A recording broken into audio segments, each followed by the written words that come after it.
குழந்தைகளா, இப்ப சுந்தரமூர்த்தி நாயனார் கதையில ஆரம்பிக்க போறேன்.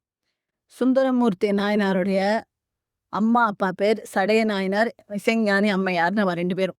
அவ ரொம்ப சிவ பூஜையெல்லாம் பண்றவ. அவாளுக்கு ரொம்ப வருஷமா குழந்தைகள் இல்ல.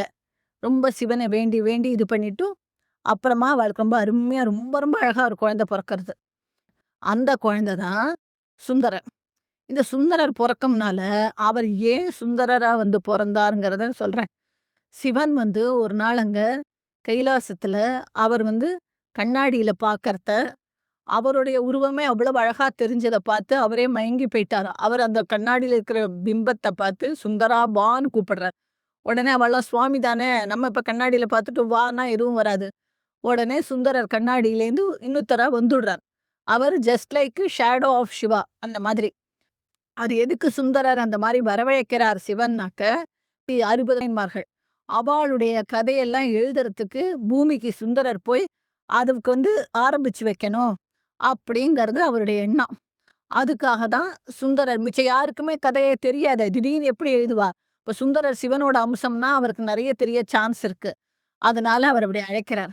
அழைச்சு அவர் தன்னோட வச்சுன்னு இருக்கார். அப்புறம் ஒரு நாள் ஒரு மாரி நந்தவனத்துல தோட்டத்துல போய் பூ பறிக்க போறத சுந்தரர் அங்க பார்வதியோட பக்கத்துல சின்னதா அவளுடைய ஒரு வீடு இருக்கு.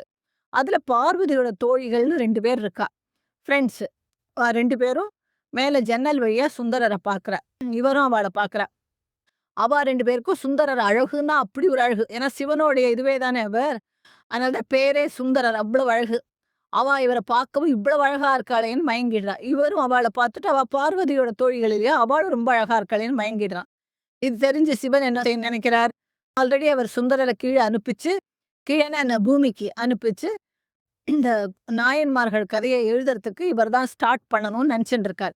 ஸோ, இப்ப இத காரணமா வச்சு, சரி சுந்தரரும் இந்த 2 பொண்களும் விரும்பினேள். ஸோ, நீங்க 3 பேருமே பூமியில போய் மனுஷாளா பொறந்து, நீங்க கல்யாணம் பண்ணிண்டு கொஞ்ச நாள்லாம் சௌக்கியமா இருந்துட்டு வாங்கோ. இதுக்கு நடுவுல சுந்தரர் அந்த நாயன்மார்கள் கதைய எழுதுறதுக்கும் முயற்சி பண்ணணும். ஆரம்பிச்சு வைக்கணும் அப்படின்னு சொல்லி, அவள பூமியில பொறக்க வச்சுடுறார். அப்படி பூமியில பொறந்தப்ப தான் சுந்தரர் நான் சொன்ன அந்த சடைய நாயனார், இசைஞானி அம்மையார்ன்னு அவ 2 பேருக்கும் குழந்தை. அவ ரொம்ப வருஷமா குழந்தை இல்லாம சிவன வேண்டிண்டு பொறந்த குழந்தை. அவ்வளவு அழகா இருக்காரு அவர். அந்த குழந்தைய வச்சுருந்து இவ ரொம்ப நாளா சந்தோஷமா அதுக்கு பேர் வச்சு எல்லாம் பண்ணிட்டு இருக்கா. அது கொஞ்சம் சின்ன குழந்தையா இருக்கத்த, நடந்துட்டு இருக்கிற ஒரு 1 வயசோ, 2 வயசோ அப்படி ரோட்ல நடக்கிற மாரி இருக்கத்த, அந்த ஊர் ராஜா. அவனும் பெரிய சிவபக்தன். அவன் தேர்ல அதே மாதிரி இந்த ராஜாக்கள்னாலே தேர்ல அப்படி ஊர்வலம் போவா. இப்ப மனுநீதி சோழன் கதையில சொன்னேனே, இந்த மாரி எல்லா ராஜாக்களுமே தேர்ல அப்பப்போ போவா. ஜனங்கள பார்க்க, ஊர பார்க்கலாம். அந்த மாரி அவர் வந்துன்னு இருக்கிறத, இந்த குழந்தை விளையாடின்னு இருக்கிறத பார்த்துடுறா. சரி முன்னாடியே இந்த ராஜாவும், அந்த சுந்தரருடைய அப்பாவும் ரொம்ப ஃப்ரெண்ட்ஸ். என்ன சுந்தரருடைய அப்பா ஒரு சிவாச்சாரியார். இது மாரி எல்லாம் மந்திரம் சொல்றது, இது வேதம் சொல்றதெல்லாம். ராஜாவுக்கும் ரொம்ப சிவபக்தி இருக்கவே அப்பா ரொம்ப பிடிக்கும். இப்ப இந்த குழந்தைய பார்த்த உடனே ராஜாவுக்கு ரொம்ப ஆசையாயிடுது அந்த குழந்தை மேல. இவ்வளவு அழகா இருக்கு இந்த குழந்தை. இத நம்பளே கொண்டு போய் வளர்த்தா என்ன? அப்படின்னு ராஜா நினைக்கிறான். ஆனா அவ அப்பா குடுப்பாளா? ரொம்ப வருஷம் கழிச்சு பொறந்த குழந்தை. அவர் இன்னும் அந்த குழந்தைய பார்க்கவே ராஜா வரல. குழந்தை பொறந்திருக்குன்னு அவ அப்பா சொன்னப்ப கூட ராஜா ஏதோ பிஸின்னு நெறைய கிஃப்ட் எல்லாம் வாங்கி அனுப்பிச்சுடுறா அவ்வளவுதான். அதனால இப்ப ராஜா மெதுவா இறங்கி, அந்த சுந்தரருடைய அப்பாவ பார்த்து, முதல்ல என்ன இதெல்லாம் பேசிப்புட்டு, எனக்கு ஒரு ஆசை. ஒரு இது நீ எனக்கு தரணும் தருவியான்னு கேட்கிறார். அப்ப அவ அப்பா எனக்கு இவ்ளோ பெரிய ராஜா கிட்ட இல்லாததா? என்கிட்ட என்ன இருக்கோ கேளுங்கோ தரேங்கிறா. அப்ப இந்த மாரி உங்க குழந்தைய நான் எடுத்துன்னு போய் வளர்க்குறேன். அவ்ளோ நன்னா இருக்கான்னு சொல்லவும், அவர் இவ்ளோ அன்பா ராஜா கேட்கிறார். நமக்கு ரொம்ப வருஷம் கழிச்சு பொறந்த குழந்தை. இருந்தாலும் ராஜா கிட்டயும் நன்னா தான் குழந்தை சௌக்கியமா இருக்கும். அப்படின்னு சரின்றாரு. அப்புறம் அம்மாவ கேட்கணுமே. அம்மாலாம் ஜெனரலா ஒத்துக்க மாட்டா. இவ அம்மாக்கும் கஷ்டமா தான் இருக்கு. இருந்தாலும் ராஜா கேட்கறத குழந்தையும் அங்க நன்னா இருக்கும். அப்பப்ப பார்த்துக்கலாம், கொள்ளலாம்னு சொல்லி குடுத்துடுறா. அப்ப அந்த ராஜா குழந்தைய எடுத்துன்னு போய் நன்னா அருமையா வளர்க்குறான். என்ன, அதுக்கு ரொம்ப தினுசு தினுசா ட்ரெஸ்ஸு, விதவிதமா சாப்பாடு.